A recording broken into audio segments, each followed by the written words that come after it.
So progressing through your career, you went from there to well, more Malwarebytes next, or that was at least the next That was the next. poster or Yeah, call home about it type of title. Yeah. yeah, I think that's fair to say.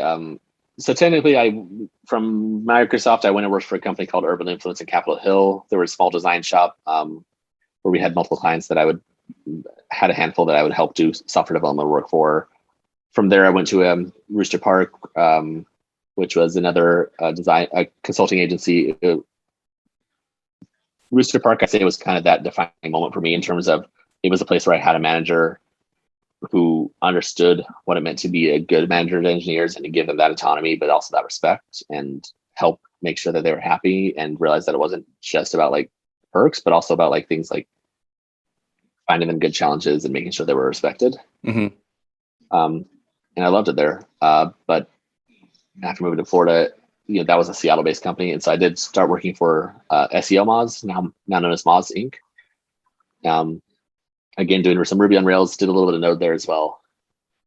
And that one, some people on the podcast might know of. If they're in the SEO space, they probably do know of it. Hmm. But Malwarebytes is, I think, the one that, whether you're in that security space or not, you've probably heard of. Yeah. Yeah. Even as a consumer, maybe I knew about them before I was really even a serious dev. So that's the reason Yeah. that bias came to my mind. No, And that's a fair one. these are all teams of different sizes. Anything Mm-hmm. you prefer? And I mean, to be where you are now, where you have an entire team dedicated to observability. I've worked at mostly small shops. So for me, thinking about having the funding or having an entire team dedicated to something like this is like, wow, that's a moonshot. Like we'll think about it Yeah. next year, right?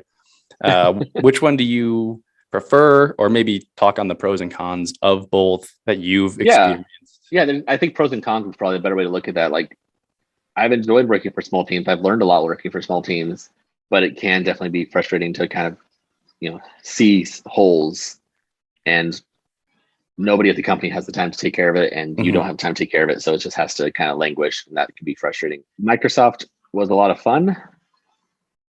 It was frustrating in the JavaScript team at times, but even there, it was still fun overall, and it was great to be part of such a big company. But at the same time, I have found since then that I really like working at companies where I can kind of mentally picture the whole company in my head. And companies like SEO Moz, like Malwarebytes, like Procore fit that size where like they're growing, they do a lot. There's a lot of opportunity, especially at companies like that, a lot that you can learn and jump around to. Mm-hmm. Um, but it's still small enough that I know 90% of what different teams at Procore are actually pursuing. I can get these communications from our executive leadership team about the company's priorities, and I know what they're talking about, and that's great. Whereas, at Microsoft, sometimes you'd hear about some initiative and you'd be like, whoa, I didn't even know that Microsoft did that kind of thing.